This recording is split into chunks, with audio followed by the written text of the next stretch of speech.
east of the sun and west of the moon. Once upon a time there was a poor husbandman who had many children and little to give them in way either of food or clothing. They were all pretty, but the prettiest of all was the youngest daughter, who was so beautiful that there were no bounds to her beauty.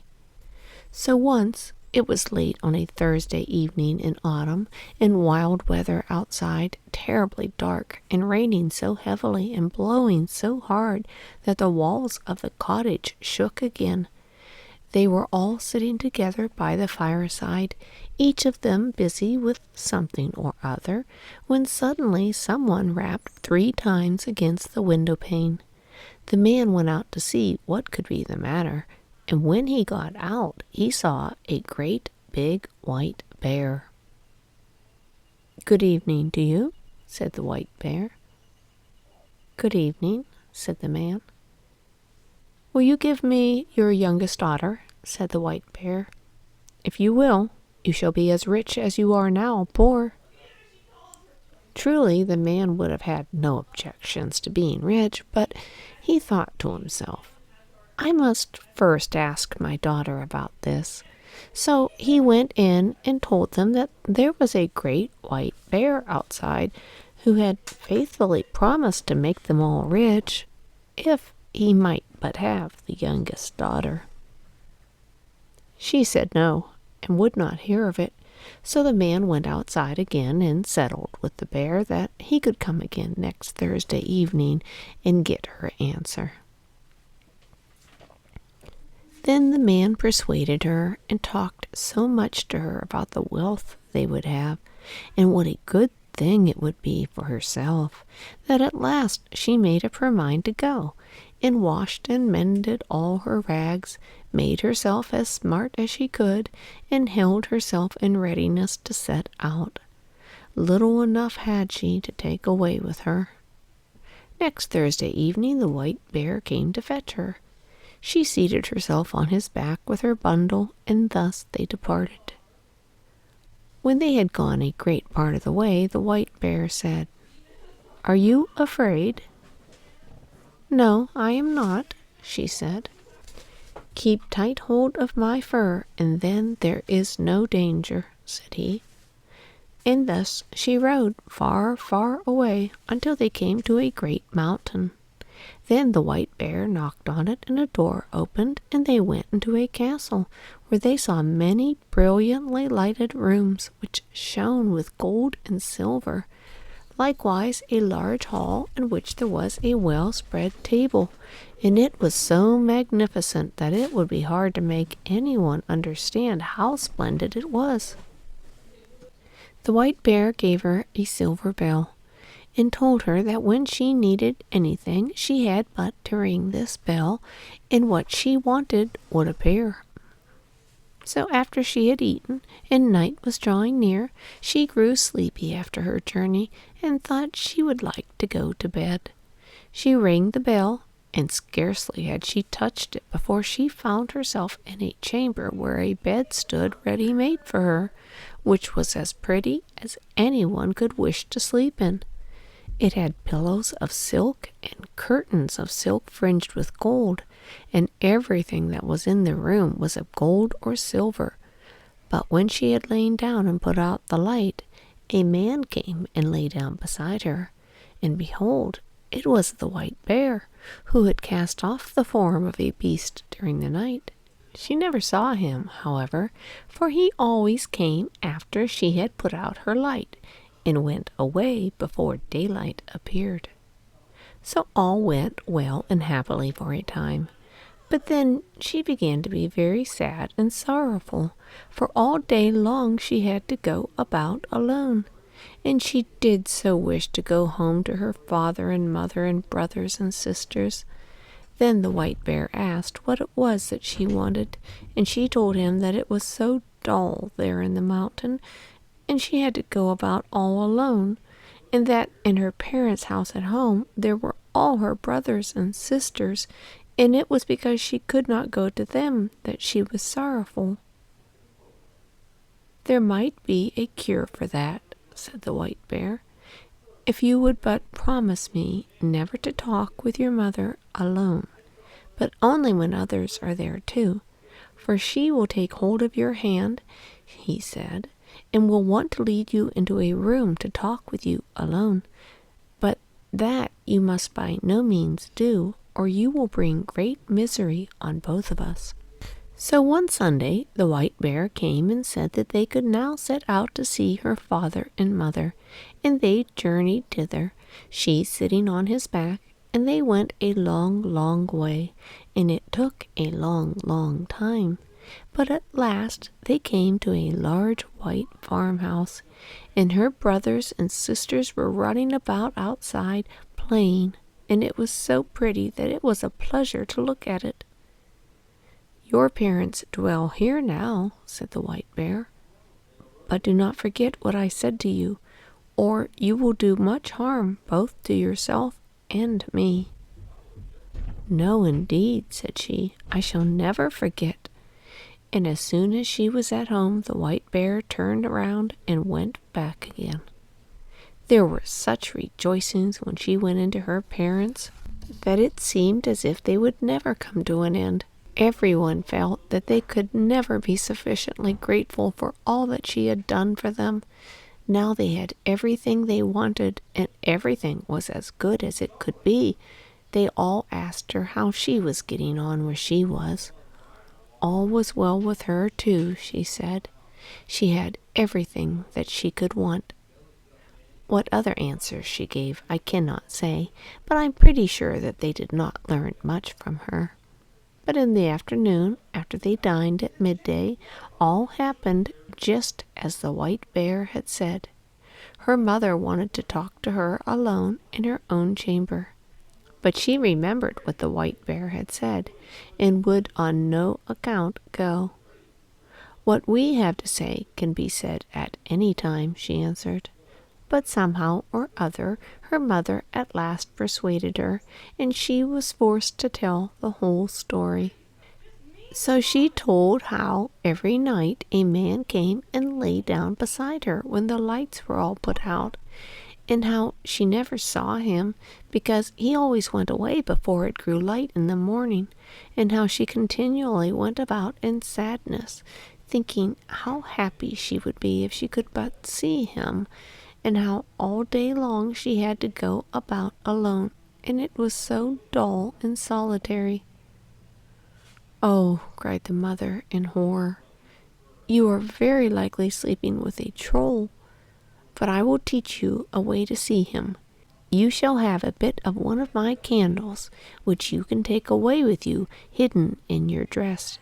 Look at him with that when he is asleep, but take care not to let any tallow drop upon him. So she took the candle and hid it in her breast, and when evening drew near, the white bear came to fetch her. When they had gone some distance on their way, the white bear asked if everything had not happened just as he had foretold, and she could not but say that it had. Then, if you have done what your mother wished, he said, you have brought great misery on both of us. No, she said, I have not done anything at all. So when she reached home and had gone to bed, it was just the same as it had been before. A man came and lay down beside her, and late at night, when she could hear he was sleeping, she got up and kindled a light, lit her candle, let her light shine on him, and saw him. And he was the handsomest prince that eyes ever beheld, and she loved him so much that it seemed to her that she must die if she did not kiss him that very moment. So she did kiss him, but while she was doing so, she let 3 drops of hot tallow fall upon his shirt, and he awoke. What have you done? He said. You have brought misery on both of us. If you had but held out for the space of 1 year, I should have been free. I have a stepmother who has bewitched me so that I am a white bear by day and a man by night, and now all is at an end between you and me, and I must leave you and go to her. She lives in a castle which lies east of the sun and west of the moon, and there too is a princess with a nose which is 3 ells long, and she is now the one whom I must marry." She wept and lamented, but all in vain, for go he must. Then she asked him if she could not go with him, but no, that could not be. "Can you tell me the way then, and I will seek you? That I may surely be allowed to do." "Yes, you may do that," said he, "but there is no way thither. It lies east of the sun and west of the moon, and never would you find your way there." When she awoke in the morning, both the prince and the castle were gone, and she was lying on a small green patch in the midst of a dark, thick wood. By her side lay the self-same bundle of rags which she had brought with her from her own home. So when she had rubbed the sleep out of her eyes and wept till she was weary, she set out on her way, and thus she walked for many and many a long day, until at last she came to a great mountain. Outside it an aged woman was sitting playing with a golden apple.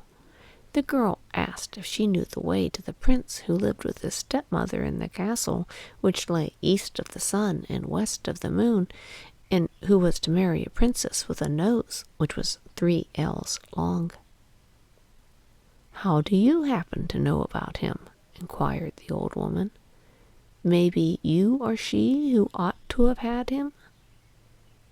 "Yes, indeed, I am," she said. "So it is you, then," said the old woman. "I know nothing about him, but that he dwells in a castle which is east of the sun and west of the moon. You will be a long time in getting to it, if ever you get to it at all. But you shall have the loan of my horse, and then you can ride on it to an old woman who is a neighbor of mine. Perhaps she can tell you about it. When you have got there, you must strike the horse beneath the left ear and bid it to go home again. But you may take the golden apple with you."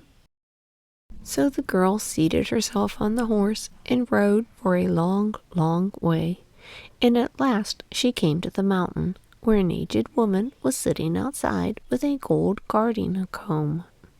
The girl asked her if she knew the way to the castle which lay east of the sun and west of the moon, but she said what the first old woman had said. "I know nothing about it, but that it is east of the sun and west of the moon, and that you will be a long time getting to it, if you ever get there at all.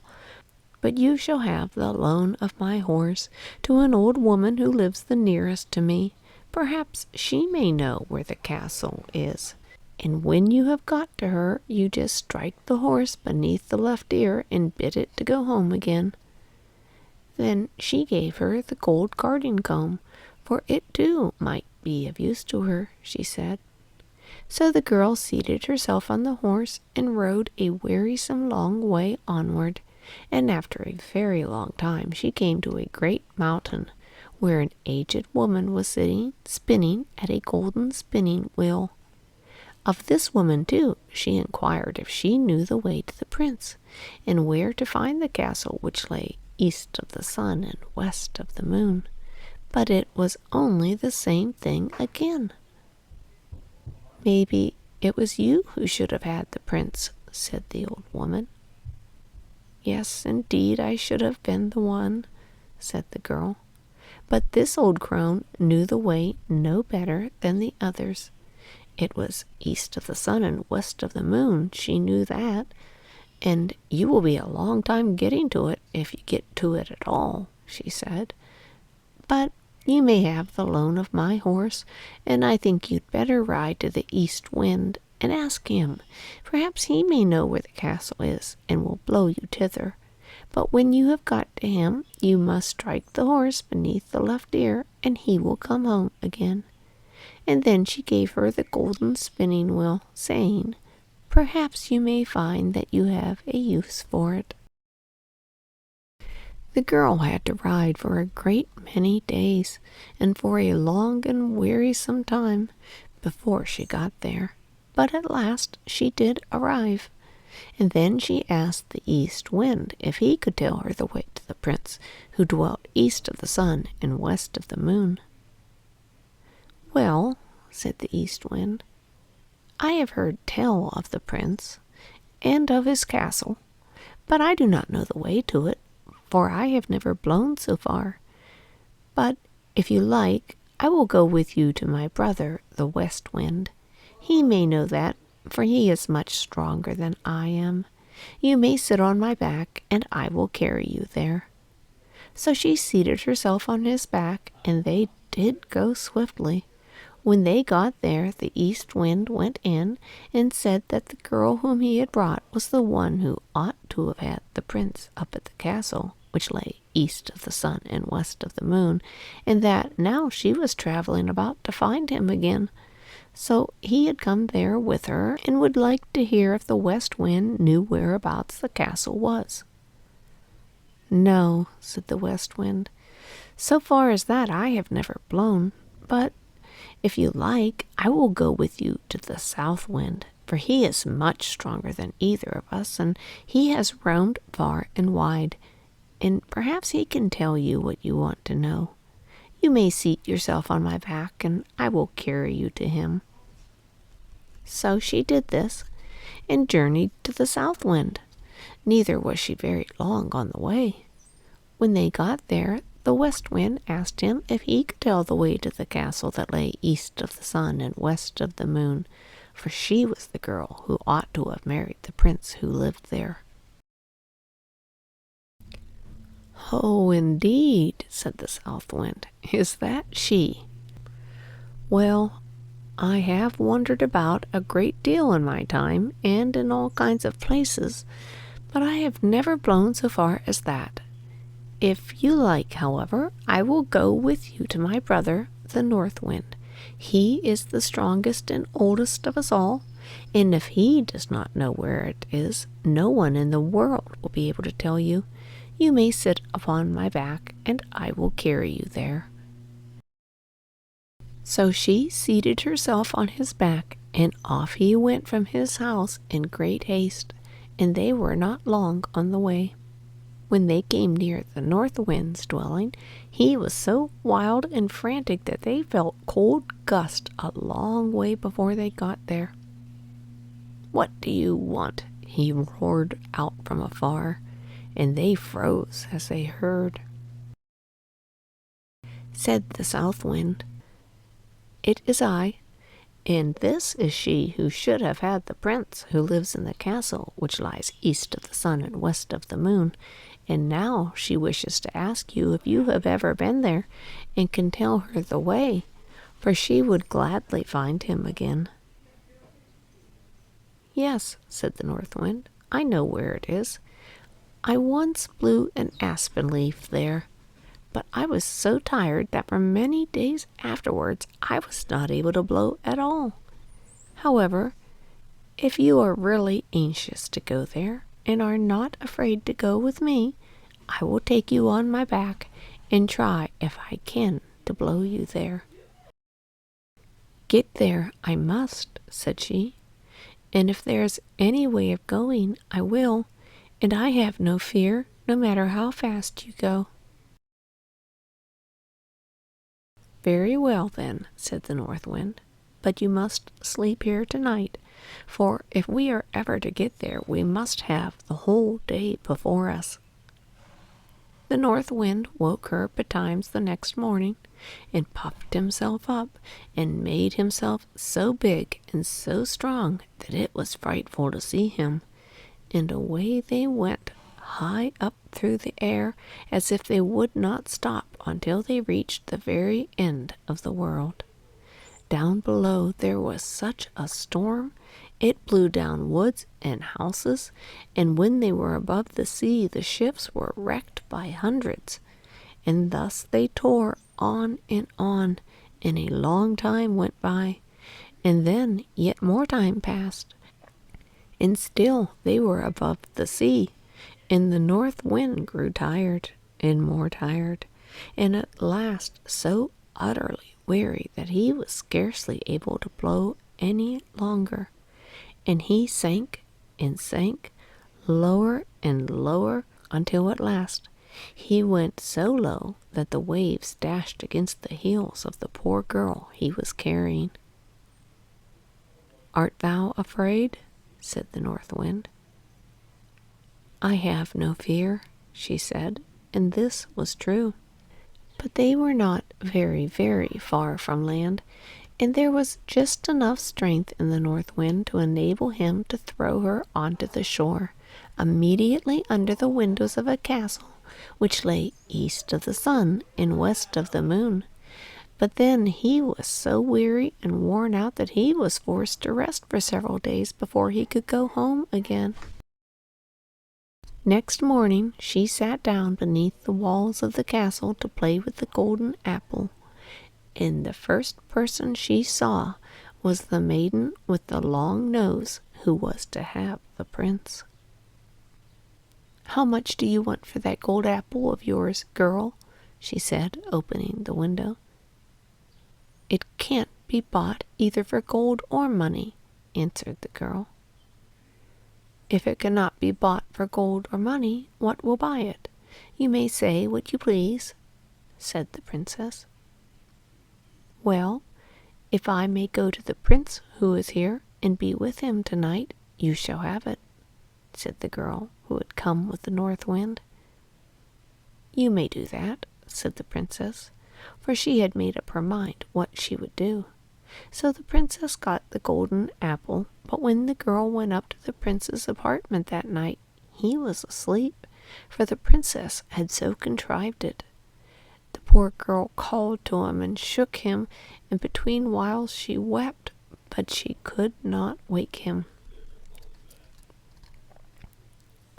In the morning, as soon as day dawned, in came the princess with the long nose and drove her out again.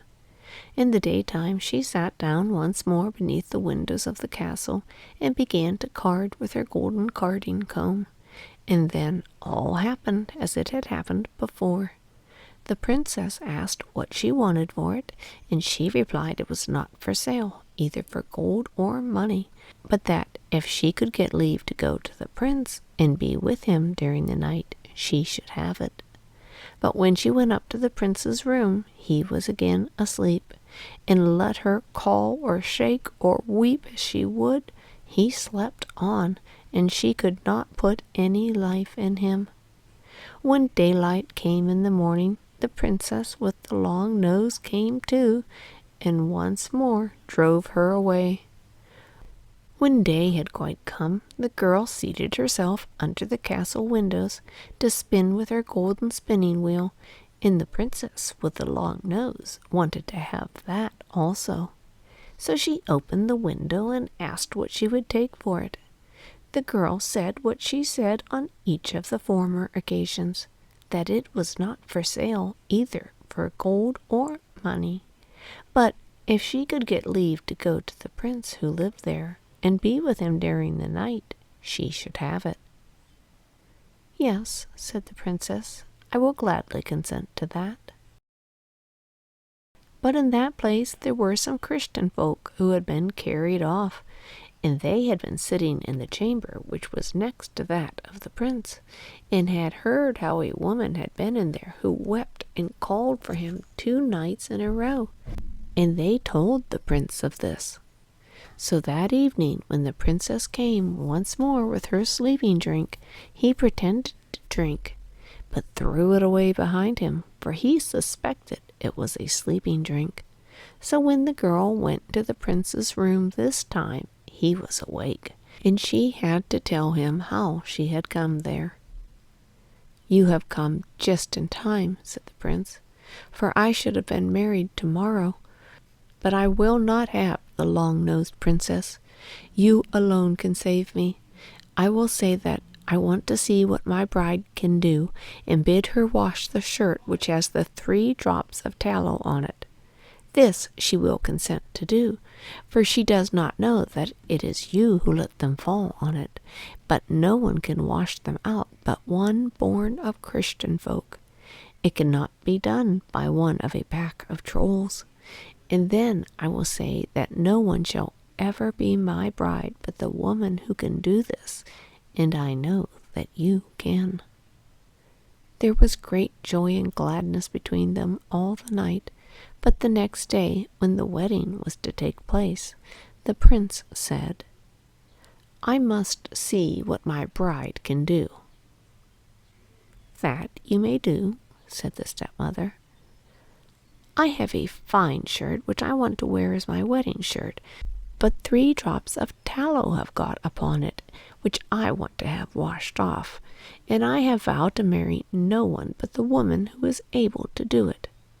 If she cannot do that, she is not worth having." Well, that was a very small matter, they thought, and agreed to it. The princess with the long nose began to wash as well as she could, but the more she washed and rubbed, the larger the spots grew. "Ah, you can't wash at all," said the old troll hag, who was her mother. But she too had not had the shirt very long in her hands before it looked worse still, and the more she washed it and rubbed it, the larger and blacker grew the spots. So the other trolls had to come and wash, but the more they did, the blacker and uglier grew the shirt, until at length it was as black as if it had been up a chimney. "Oh," cried the prince, "not one of you is good for anything at all. There is a beggar girl sitting outside the window. I'll be bound that she can wash better than any of you. Come in, you girl there." So she came in. "Can you wash this shirt clean?" he cried. "Oh, I don't know," she said, "but I will try." And no sooner had she taken the shirt and dipped it in the water than it was white as driven snow, and even whiter than that. "I will marry you," said the prince. Then the old troll hag flew into such a rage that she burst, and the princess with the long nose and all the little trolls must have burst too, for they have never been heard of since. The prince and his bride set free all the Christian folk who were imprisoned there, and took away with them all the gold and silver that they could carry, and moved far away from the castle which lay east of the sun and west of the moon.